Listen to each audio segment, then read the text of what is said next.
Hello aspirants, I hope you each and everyone fit and fine, doing great in your studies.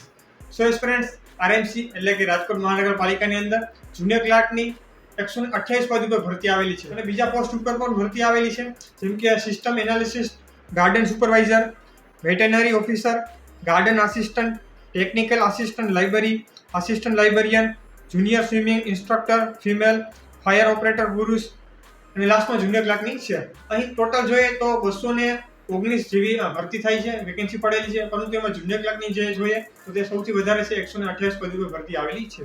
જો તમારે junior ક્લાર્કમાં form ભરવું હોય તો તમને સંપૂર્ણ જાણકારી જણાવી દઈશ, જે તમારે જાણવી ખૂબ જ જરૂરી છે, આવશ્યક છે, કેમ કે તમારે ફોર્મ ભરવું હોય તો તમારે ખ્યાલ હોવો જોઈએ કે શું પગાર ધોરણ આપવામાં આવશે, શું એક્ઝામ ફી છે, એક્ઝામ પેટર્ન કેવી રીતની છે, વય મર્યાદા શું છે, એલિજિબિલિટી ક્રાઇટેરિયા શું છે, એજ્યુકેશન ક્વોલિફિકેશન શું માંગેલું છે, તમામ વસ્તુ તમને જે પણ તમારે જાણવી જરૂરી છે તમામ વસ્તુ તમને જણાવી દઈશ, જેથી તમે આરામથી તમારું ફોર્મ છે તે તમે ભરી.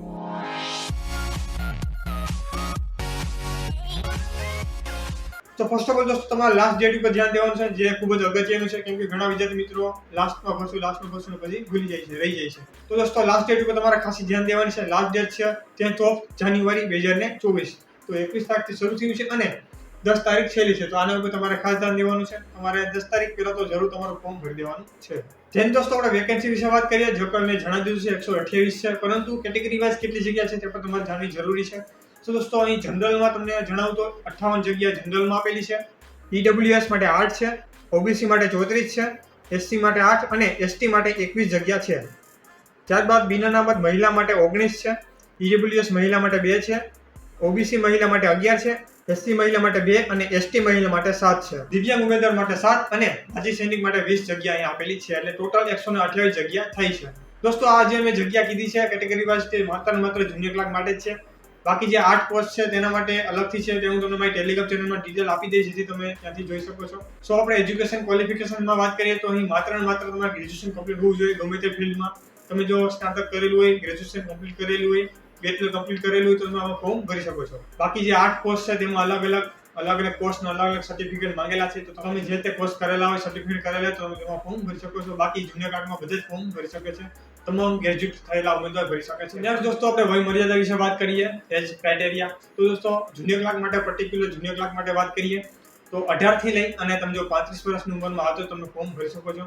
અને જો તમે અનામત કક્ષાના ઉમેદવાર હોય, એટલે કે ઓબીસી હોય, એસસી, એસટી, ઈડબ્લ્યુએસ હોય, તો તમારે 5 વર્ષની ઉપરી વયમર્યાદામાં છૂટછાટ મળે છે, એટલે કે 35 તમે 5 નાખો એટલે 40, તો તમે 40 વર્ષની વયમર્યાદા તો તમે ફોર્મ ભરી શકો છો. અને જો તમે મહિલા હોય અને તમે અનામત કક્ષામાં આવતા હોય તો તમને 10 વર્ષની છૂટછાટ છે, તો તમે 45 વર્ષ સુધી ફોર્મ ભરી શકો છો. સો નેક્સ્ટ દોસ્તો આપણે પગારની વાત કરીએ કે કેટલો પગાર મળવાપાત્ર છે. દોસ્તો પગાર છે તે અહીં 19,900 હતો, પરંતુ તમને ખ્યાલ જ છે કે પગાર વધારો થયો છે, તો હવે 26,000 તમને પગાર મળવાપાત્ર છે. અને દોસ્તો આપણે એક્ઝામ ફીની વાત કરીએ તો એક્ઝામ ફી છે તે અહીં બિન અનામત વર્ગ માટે 500 રૂપિયા છે અને અનામત કક્ષાના તમામ ઉમેદવાર માટે 250 રૂપિયા ફી અહીં રાખેલી છે. તો તમારે ફોર્મ ભરવું હોય તો તમે ક્યાંથી ફોર્મ ભરશો? દોસ્તો ફોર્મ ભરવા માટે તમારે આરએમસી ની ઓફિશિયલ સાઇટ ઉપર જવાનું રહેશે, rmc.government.in. તેમાં તમારે જવાનું રહેશે અને ત્યાંથી તમારે ફોર્મ ભરવાનું રહેશે. તો દોસ્તો એક્ઝામ પેટર્નની વાત કરીએ તો માત્ર એક એક્ઝામ લેવામાં આવશે 100 માર્ક્સની, જે 2021માં લેવાની હતી, જે પેપર દ્વારા કન્ડક્ટ કરવામાં આવી હતી, પરંતુ આ વખતે કોણ લેશે અને એટલા જ માર્ક્સનું લેશે કે નહીં તે હું તમને જરૂર મારી ટેલિગ્રામ ચેનલમાં જણાવી દઈશ, કાંઈ પણ અપડેટ આવશે તો. બાકી અત્યારે આપણને ઓફિશિયલ નોટિફિકેશનમાં કાંઈ જણાવવામાં આવેલું નથી, તો તે હું તમને જરૂર મારી ટેલિગ્રામ ચેનલમાં જણાવી દઈશ. મારી ટેલિગ્રામ ચેનલની લિંક ડિસ્ક્રિપ્શન બોક્સમાં આપેલી છે, તો તમે જરૂર ત્યાં જઈ અને જોઈન કરી લેજો મારી ટેલિગ્રામ ચેનલ.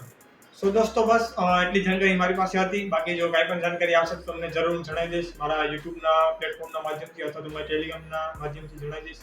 તો જરૂર તમે આ ચેનલને સબસ્ક્રાઈબ કરી લેજો અને મારી ટેલિગ્રામ ચેનલને જોઈન કરી લેજો, જેથી કાંઈ પણ અપડેટ આવે તો તરત જ તમને